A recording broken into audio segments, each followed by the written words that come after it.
안녕하세요 여러분. 나만 알고 싶은 강의 개념 쏙쏙 통합사회 홈런 오늘 12번째 시간이 됩니다. 오늘 여러분 지금 4단원 나가고 있는데요. 인권하고 헌법 왜 밀접하게 연관되어 있는지 이제 알겠어? 알겠어? 인권을 특별히 헌법에 써서 보장하도록 하는 거. 헌법에 쓰여진 인권이 뭐라고 했어요? 기본권.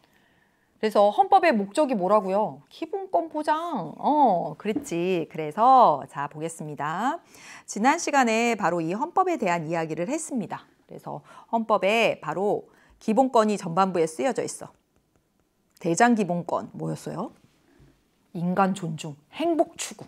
이 대장기본권. 우리나라 헌법 제10조에 써 있습니다. 국가는 그 인권을 보장할 의무를 진다라고 되어 있습니다. 그리고요. 구체적으로 자유권, 평등권, 참정권 한번 해볼까? 자유, 평등, 참정, 사회, 인권에 발달할 때도 이미 얘기했던 거죠. 그리고 청구권, 국가에 요구할 수 있는 권리, 문서로 요구할 수 있는 권리, 청원권, 재판 청구권, 그렇죠? 그런 것들이 있습니다. 얘 성격이 뭐라고 했지? 수단적. 다른 기본권 보장을 위한 수단이 된다라고 해서 수단적 성격이라고 이야기도 했습니다.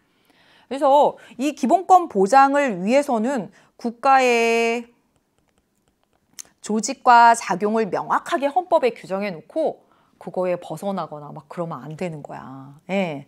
그래서 국가의 조직과 작용을 규정해 놓은 것 역시 기본권을 보장하기 위한 것이다 라고 하는 거. 예. 결국은 기본권 보장이 목적이 돼요. 헌법의 역할이 뭐야? 기본권 보장이야. 그러면 이 기본권 보장이라고 하는 헌법의 역할을 달성하기 위한 제도적 장치들이 있습니다. 제도적 장치. 오늘 바로 이 이야기를 해보도록 하겠습니다. 제도적 장치. 그리고 시민 참여. 이렇게 이제 두 가지가 남아 있습니다. 그래서 오늘 이 두 가지에 대해서 이야기를 해보도록 하겠습니다. 자 볼까요? 헌법에 의해서 통치하는 걸 뭐라고 했어요? 입헌주의야, 입헌주의. 이거 목적이 뭐야? 왜 헌법에 의해서 통치할까? 그냥 막 권력을 가진 사람이 자의적인 판단에 의해서 통치하면 기본권이 침해될 수 있잖아. 헌법에 기본권 보장이라고 써놓고 그 헌법에 따라서 통치하면 그렇지. 기본권을 보장할 수 있으니까.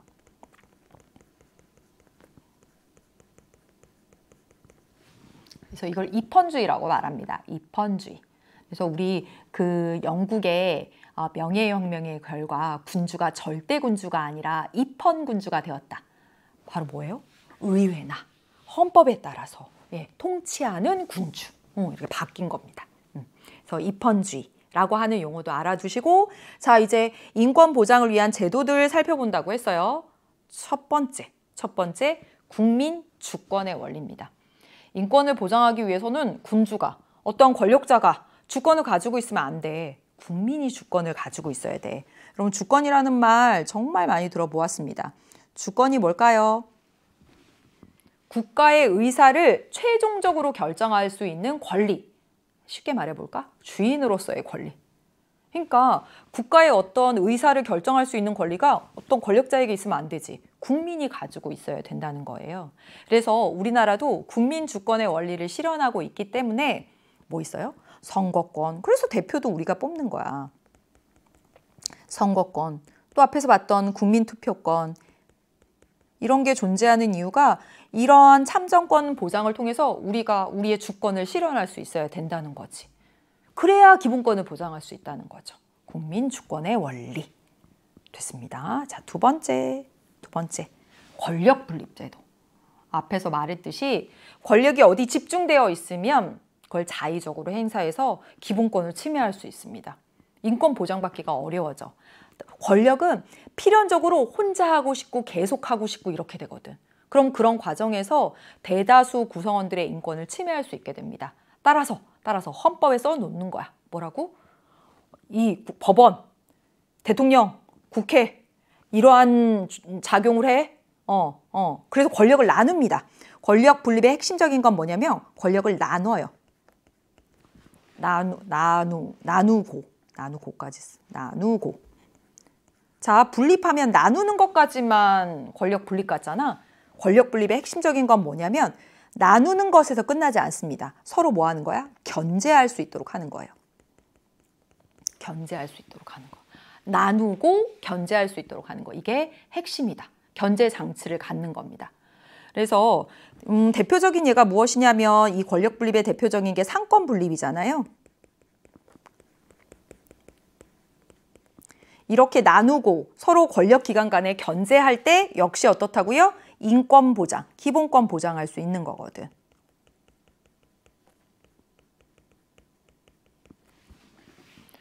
그래서 학교 시험에서요. 여기까지도 심심치 않게 나올 수 있거든요. 뭐냐면 이거 서로 견제 장치.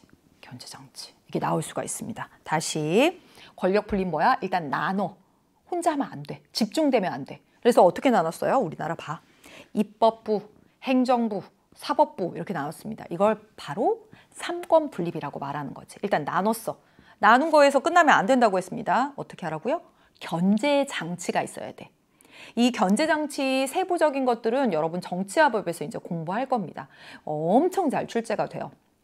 산업화, 도시화, 교통통신의 발달 이런 파트에서 별로 외우거나 그러지 않았었는데 여기서는 조금 심화돼서 들어가서 외워야 되고 이해해야 될 부분들이 필요하지. 자, 볼까요? 행정부가 입법부를 견제할 수 있는 권한 한번 보겠습니다. 뭐 있어요? 법률안 거부권 많이 들어보셨죠? 법률은 누가 만드는 거야? 입법부가 만드는 거야. 입법부의 권한이야. 입법부가 법률을 만들어. 행정부는 뭐예요? 그 법에 따라서 집행해. 사법부는요, 법을 기준에 두고 판결하거나 하게 되는 거죠. 그래서 권력이 나눠진 거란 말이야.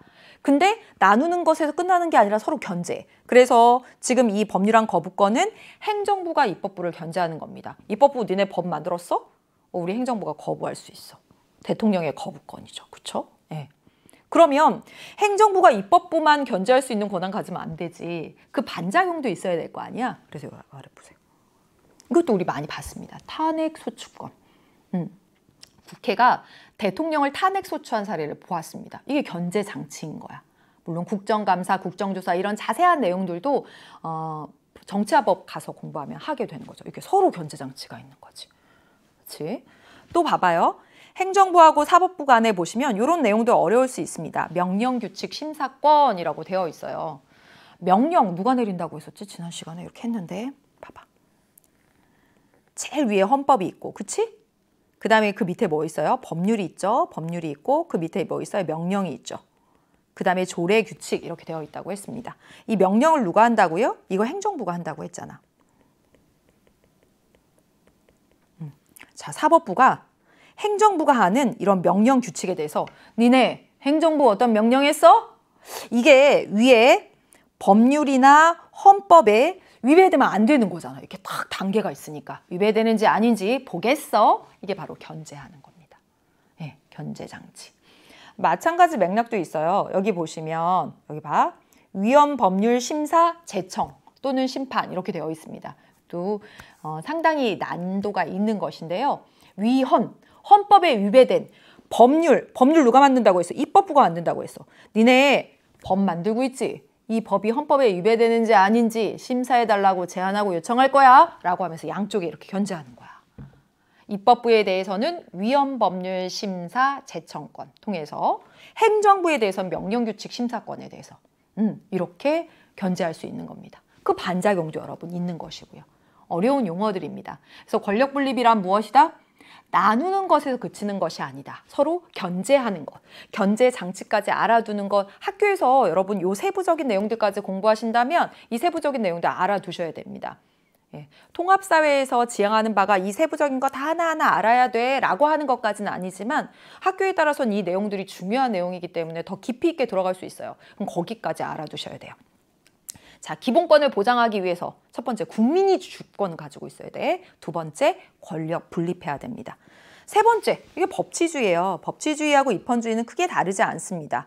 뭐예요? 지배층의 자의적인 판단에 의해서 통치하면 안 돼. 법에 따라서 통치해야 되거든요. 이 법치주의의 목적도 뭐야? 인권 보장입니다. 인권 보장, 기본권 보장입니다.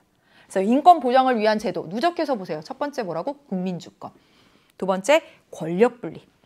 세 번째, 법치주의. 법에 따라서 통치해야 되지. 그렇지? 그 다음에 보겠습니다. 인권 보장을 위한 제도. 민주적 선거와 복수 정당제. 자, 오늘날 봐요. 정책 결정을 할 때, 나라의 중요한 정책 결정을 할 때 이렇게 국민이 직접 가서 하면 좋겠지. 이걸 직접 민주정치라고 하거든. 근데 이러기가 어렵지. 이러기가 어려워요. 왜? 인구도 많고 그리고 국민 너무 바빠. 저 너무 바쁜데 정책 결정하러 박범 씨 오세요 라고 하면 저 너무 바빠서 못 가고요. 국민 너무 바쁘고 모일 장소도 없고 현실적으로. 그리고 박범 씨 정책 결정하는데 이번에 미사일 뭐 여기에 뭐 예산 뭐 복지 예산 하는데 박범 씨 오세요. 그럼 박범 씨 하나도 몰라. 전문성이 요구되는 정책 결정도 너무너무 많은 거예요. 그래서 오늘날 대부분의 나라에서 어떻게 해요? 맞아. 대표를 뽑아서 국민이 대표를 뽑아서 정책 결정하도록 되어 있습니다. 인권 보장을 위해서는요, 이 대표를 선출할 수 있는, 즉 민주적 선거 제도가 그래서 반드시 있어야 됩니다. 선거 제도가. 근데 여기 선거할 때 이 정당별로 나오잖아. 정당이 하나밖에 없어. 일당제. 정당이 하나밖에 없어.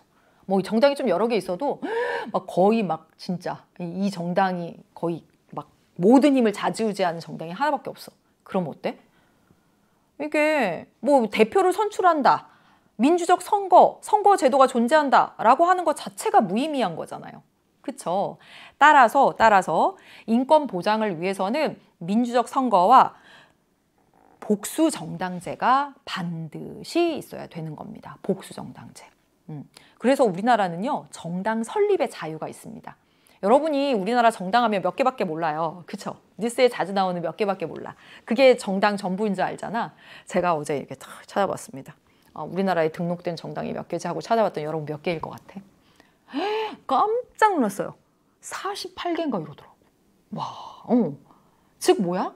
우리나라 민주주의 국가는 누구나 정당 설립의 자유가 있어서 정당을 설립할 수 있고요. 복수 정당제. 그래서 그 안에서 국민들의 자유로운 의사에 따라 대표를 선출할 수 있게 하는 겁니다. 그래야지만 인권 보장할 수 있는 거야. 자, 인권 보장을 위한 제도. 첫 번째, 국민이 주인이야, 주권, 국민주권. 두 번째, 권력 분립, 나누고 견제할 수 있는 거. 세 번째, 법치주의. 네 번째, 민주적 선거와 복수 정당제입니다. 네. 그 다음에 다섯 번째. 기본권을 구제할 수 있는 제도가 존재해야 되는 거예요. 예. 권력에 의해서 뭔가 통치행위가 일어날 때는 기본권 침해되는 그런 상황들이 나타날 수가 있어. 그러면 그 기본권을 구제할 수 있는 제도들도 마련되어 있어야 됩니다. 그래서 우리나라에는요, 국민권익위원회도 있고, 권익위원회, 여기까지만 쓸게요. 국가인권위원회, 이런 것들도 있어요. 인권위원회, 이런 것들도 있고요. 그리고 시험에 중요하게 나오는 게 헌법재판소의 헌법소원이라고 하는 제도입니다. 얘가 시험에서 잘 나오는 것이고 정치화법에서도 매우 중요한 것이거든요. 헌법소원, 쉽게 말하면 이거야. 헌법이 뭐였어? 헌법? 다시 기억을 떠올려봐. 헌법의 목적이 뭐야? 기본권 보장이 목적이지. 그치? 기본권의 내용이 뭐가 있다? 국가의 의무는 기본권을 보장하는 것이다. 그래서 국가의 역할도 이렇게 나누어져 있다. 계속해서 말씀드리고 있잖아요. 근데 내가 어쩌다 보니까 국가 권력이나 이런 데 있어서 기본권을 침해당한 거야. 그러면 헌법에다가 호소하는 거지. 헌법, 국가의 작용으로 내가 이렇게 기본권을 침해당했어. 헌법, 나 기본권 보장해줘. 헌법에 호소하고. 네, 이게 바로 헌법 소원 제도입니다. 그래서 기본권 구제 제도 가운데 가장 대표적인 게 헌법 소원 제도다라고 말할 수가 있습니다. 그래서 한번 읽어볼까? 이렇게 헌법 소원 제도에 여기 뜻이 있습니다. 헌법 소원 제도에. 헌법 소원 제도, 법률이나 공권력이, 국가 권력이 개인의 기본권을 침해했는지 여부를 판단하는 거야.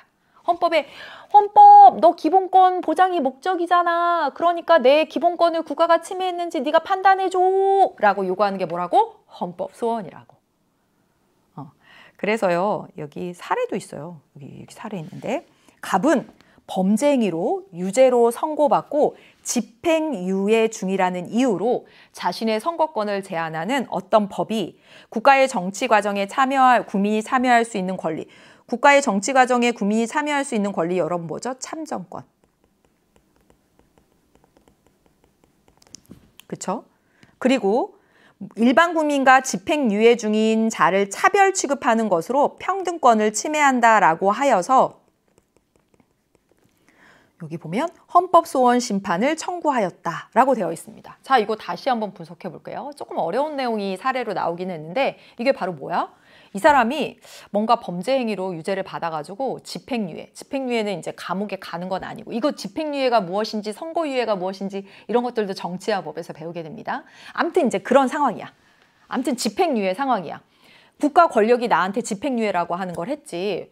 그랬더니 이거와 자동적으로 해서 선거권도 없고 이런 거야. 선거에 참여할 수 있는 권리를 제한해 버린 거지. 그래서 얘가 국가 권력의 작용이 나의 기본권, 참정권, 정치에 참여할 수 있는 권리, 평등권을 침해해서 헌법, 나 국가 권력에 의해서 침해당한 것 같아 라고 해서 청구했다고요. 네, 이게 바로 헌법소원 심판입니다. 뭐 사실은요 굉장히 많아요. 이 헌법소원 심판의 사례도 굉장히 많습니다. 그런 거 있잖아요. 운전할 때 안전벨트 매도록 하는 거. 이거 국가 권력의 작용이지. 안전벨트 매! 이렇게 한 거야. 이거 국가 권력의 작용이지. 어떤 사람이 안전벨트 너무 답답했나 봐. 그래서 이 어떤 사람이 국가에게 이제 헌법소원을 제기한 거야. 이 안전띠를 매게 한 것은 나의 행동의 자유를 침해한 것 같아요. 라고. 이것도 헌법소원 심판 청구한 겁니다. 그럼 국가가 뭐라고 했을까? 그건 해도 돼. 질서 유지, 안전을 위해서 그 정도는 제약할 수 있어. 이렇게 나오기도 합니다. 바로 이게 헌법소원 심판입니다. 자, 지금 본 것처럼 이러한 인권을 보장해야 되는 것은 국가의 의무입니다. 그리고 인권 보장이, 기본권 보장이 헌법의 가장 중요한 가치야. 그럼에도 불구하고 공동체의 이익을 위해서는 기본권을 제한할 수도 있습니다. 아시죠? 우리 봤거든. 언제? 코로나 때. 코로나 감염된 거야. 귀하는 확진자의 밀접 접촉자로, 밀접 접촉자일 때도 그때는 그랬었죠. 자가격리가 필요합니다. 누구나 신체의 자유, 돌아다닐 자유, 걸어다닐 자유, 가고 싶은 곳에 갈 자유가 있어. 그런데 어때? 그렇지.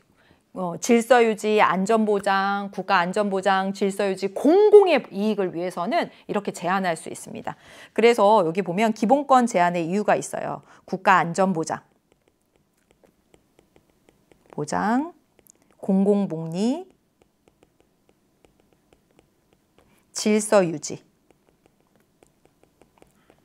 보이시죠? 아이고 안 보인다. 질서유지, 국가안전보장, 공공복리, 질서유지를 위해서는 기본권을 이렇게 제한할 수도 있다. 코로나 때 우리 많이 보았습니다. 네, 됐고요. 시민 참여, 합법적 참여, 대표적인 참여 뭐예요? 선거에 참여하는 거. 선거에 참여하는 것도 있고 1인 시위 이런 것도 있습니다. 근데 1인 시위하려면 좀 용기도 필요하고 시간도 필요하고 돈도 비용도 드는 거지. 시간 비용이 좀 드는 거죠. 그렇죠? 예, 이런 합법적 참여의 방법도 있고 비합법적 참여의 방법으로서 자주 출제되는 게 뭐냐면 시민 불복종입니다. 한번 여기 쫙 가볼게. 사례 보시면 돼요. 2020 3월에 나왔던 거예요. 자네가 불이한 법을 따라야 될지 고민한다고 들었네. 내 생각을 말하자면 우리는 먼저 인간이어야 하고 그 다음에 국민이다. 법에 대한 존경심보다는 정의에 대한 존경심을 기르는 것이 바람직하지. 불이한 법이 그대에게 불의를 저지르게 한다면 분명히 말하지만 그 법을 어기도록 하게. 즉, 그 법이 정의롭지 못한 법이야. 그러면 어기고 시민 불복종 운동으로서 비합법적인 방법으로서 할 수 있다라고 하는 이야기입니다. 그래서 시민 불복종 운동이란 무엇이냐면 잘못된 법이나 정책을 바로잡기 위해서 법을 위반하는 행위야. 그래서 이 시민 불복종 운동의 대표적인 예가 무엇이냐면 이 간디의 소금 행진이 있습니다. 영국이요. 인도에서는 소금 생산을 금지시킨 거죠. 이거 말도 안 되는 거지. 그래서 자기 나라로부터 수입하도록 하는 거예요. 이익을 위해서, 영국의 이익을 위해서 그런 거잖아요. 굉장히 불이한 법이었어요. 그래서 어떻게 했어요? 간디가 사람들을 막 이끌고 한 달간 걸어서 바닷가에 가. 그래서 바닷가에서 소금을 만들었어. 현행 법은 어긴 거죠. 하지만 정의를 위해서. 따라서 시민 불복종 운동, 이 비합법적인 방법이긴 하지만 시민 불복종 운동의 요건은 1번 목적이 정당해야 됩니다. 목적이 정당한 경우. 2번 그래도 비합법적인 방법이니까 처음부터 아니야. 최후의 수단으로. 그리고 굉장히 중요한 거 비폭력적으로 해야 돼요. 그리고 현재의 법을 어기긴 한 거지. 그러니까 처벌을 감수하는 거. 이 요건이 있습니다. 현재의 법을 어기는 것이긴 하잖아. 그래서 이게 시민 불복종 운동의 요건이다. 여기까지 했습니다. 오늘 여기까지 해서 자, 헌법의 목적 기본권 보장. 기본권 보장을 위한 제도들 쭉 국민주권 막 법치주의 봤는데 그중에서 여러분이 기억할 거 헌법 소원이 있고요. 시민 참여 중에 비폭력적 그리고 비합법적 참여의 방법으로서 시민 불복종 여기까지 보시면 되겠습니다. 오늘도 여러분 애쓰셨습니다. 우리 통합사의 홈런을 쳐봐요. 홈런. 네, 다음 시간에 만나도록 하겠습니다. 안녕.